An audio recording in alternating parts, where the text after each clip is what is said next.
R&D activities of our major corporations, and the entrepreneurs and creative talent who are fueling the growth of our technology sector clusters in digital media, biotech, health IT, clean tech, financial technology, and enterprise software. Positioning the city to outperform in these areas requires a 21st century workforce with the skills to sustain our competitive edge and develop the next round of game-changing inventions. Too often, startups have had to import talent from elsewhere because they could not find appropriate expertise locally. The Mayor's Applied Sciences Initiative, of which Cornell Tech is a part, will more than double the number of both graduate students and faculty in engineering in New York City over the next several years. The project pairs two of the world's top institutions in the fields of science, engineering, and research. Both have long and impressive track records of generating applied science breakthroughs and spinning off new businesses. The Cornell Tech team has also been a great partner so far in the process, as we saw tonight, working with the community to maximize local benefits of the project. Our city's viability and growth depends on our ability to compete in the innovation economy. Through development of Cornell Tech, Roosevelt Island will have a new life, a different life to be sure, but one that promises good things for local residents. Thank you.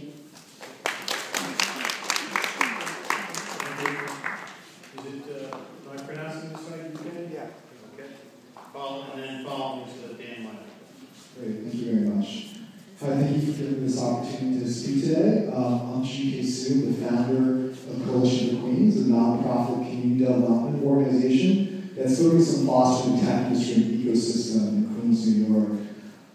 We believe this future campus has tremendous potential to create well-paying jobs, encourage development of innovative companies in the future, and positively contribute to the community fabric of Roosevelt Island and Western Queens. My background is not in technology, but rather community economic development. And what attracts me to the tech industry and why we believe this campus is vitally important is the potential for technology to really empower people in communities to build the future tools that enrich and improve people's lives. The way Cornell is building and approaching this campus is also not as an isolated unit, but rather as a part of a larger ecosystem that we think will positively contribute to New York City's tech community, the Roosevelt Island community, and where we work in Queens. Cornell estimates that this campus will create up to 120,000 jobs over the next 20 years, and much of this potential impact is in Queens. My organization, we started in Queens Tech in June, and have grown to over 850 members since then, comprised of entrepreneurs, technologists, tech entrepreneurs from across New York City. About 150 participants attend each of our events, and we work with over 50 tech startup companies in Lion City, with companies such as Shapeways, Ariel, and Sansa. Cornell Tech has already demonstrated its commitment to engaging with the Queens Tech Community, which we're appreciative of. Dean Dan Humlock and Greg Pass, Cornell's Entrepreneur Officer, were featured speakers at our October Queens Tech Meetup, and began what we hope is being a collaborative working relationship with tech companies to help spur the growth of the tech industry. The tech entrepreneurs and startup companies we work with are really excited by the potential of this future campus. Cornell's proposed innovative curriculum and their dedication to collaborating and integrating its teaching with private companies and industries to support its students' growth of tech jobs, I think presents tremendous opportunities for education, entrepreneurial activity, and job creation. Additionally, their proposed $150 million venture capital investment fund has potential to capitalize tremendous business development and growth here in New York. We look forward to working with the university, with the Roosevelt Island community, to support the growth of the tech industry in Queens, and to making Roosevelt Island and New York City the capital and worldwide leader in innovation. Thank you. Dan, you're the final speaker. All right, I love wrapping it up and closing down the house. And I bet you guys are ready to go home. Okay, I'll get to work. Right.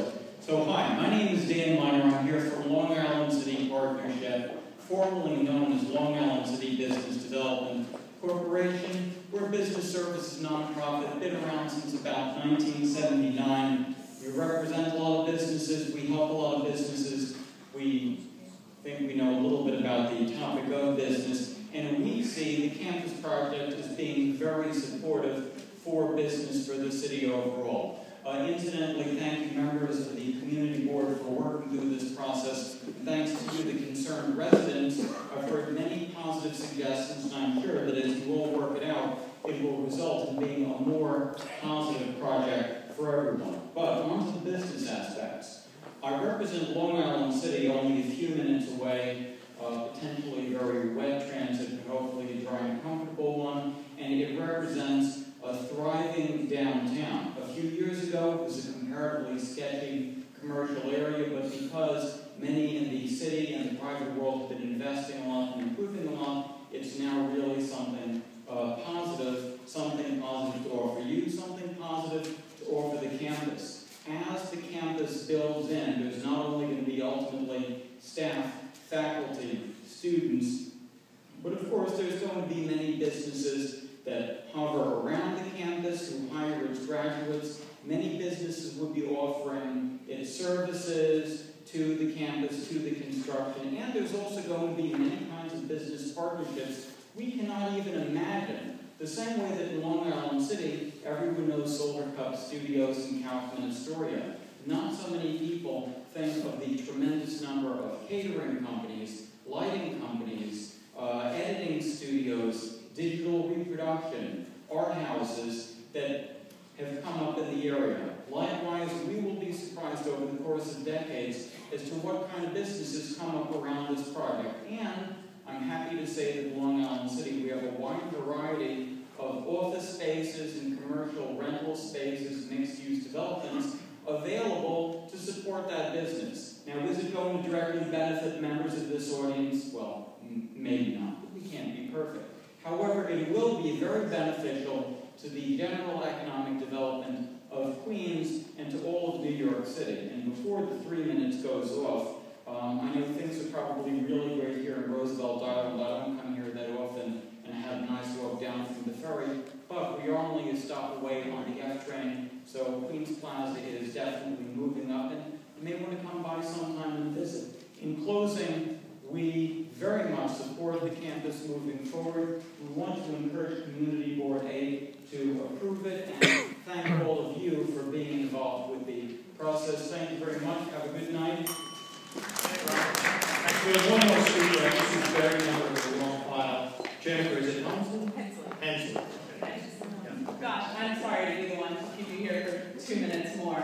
I'm Jennifer Hensley. I'm a former Manhattan Community Board 1 member and now a resident just over the bridge in Astoria, Queens.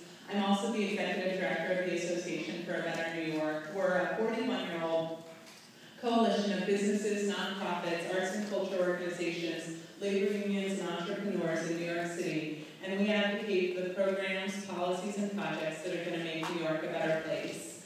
I'm here today to share some work that we've done on the tech sector. In May of this year, we released a new Tech City report. I'll leave copies for the board to review. It details the tremendous impact that the tech sector has had on New York's economy. Nearly 500 startups have formed in the last 5 years, and tech companies are the fastest growing employer in New York City.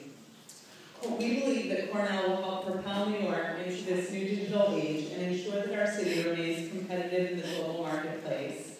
I was pleased to see the detailed plans that Cornell and their team put together today. And there's no doubt at all, that ensuring that the construction of this campus is clean and safe and that the impacts to the community are minimized. But I encourage you to bear in mind that Cornell is a world-class institution that is pledged to make a lasting and substantial contribution to our city and to this community.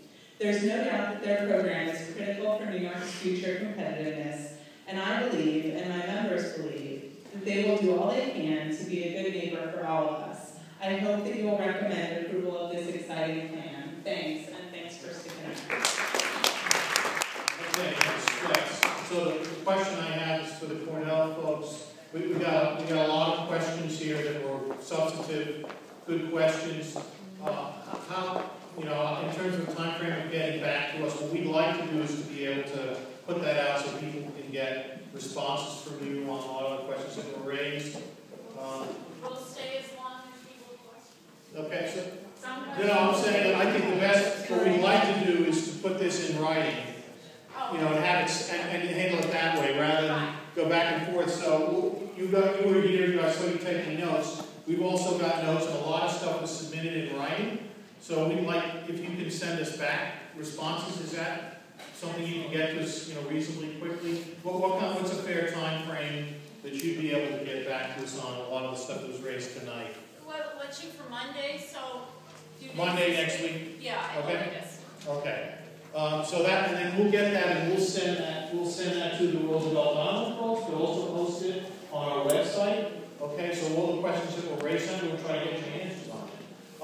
The other thing is that the question I have, this is actually for the task force. There's been a request, one of the key representatives of Cornell can't be at the meeting on the 4th. They requested the date of the 6th. We're not sure we can get the space on the 6th, so I have to look at that. Can I just see a show of hands? Is there... we're going to be discussing amongst ourselves primarily. Right, so let me tell people what's going on. The next step is that the task force is going to meet. Right now it's scheduled for the 4th. We're going to be going over all the information that's been presented, and we're going to be basically drafting a resolution, a response. It's a recommendation basically to the full board of Community Board 8. So that's going to be the purpose of the next meeting, maybe 2 meetings that we're going to have. So the question of the day, I'm raising that now.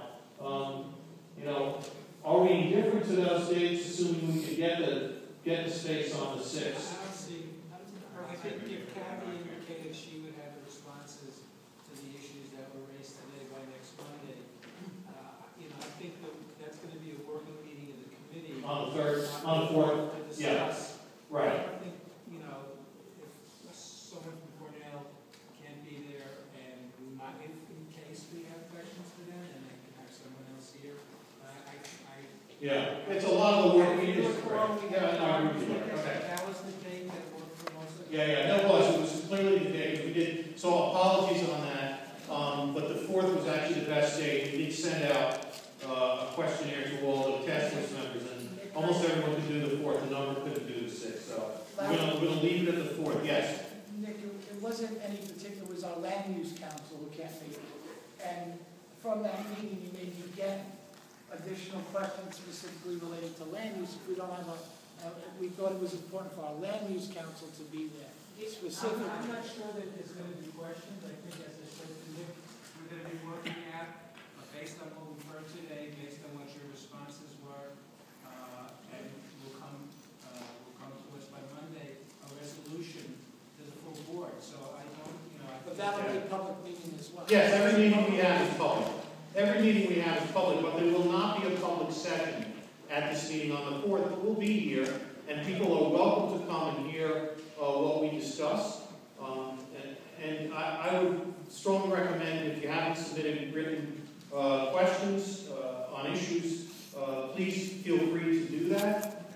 And you can send that to the community board website. That's cbam.com, www.cbam.com. Put some kind of line on it, Cornell, Technion, Roosevelt Island in the header so we know what it's for.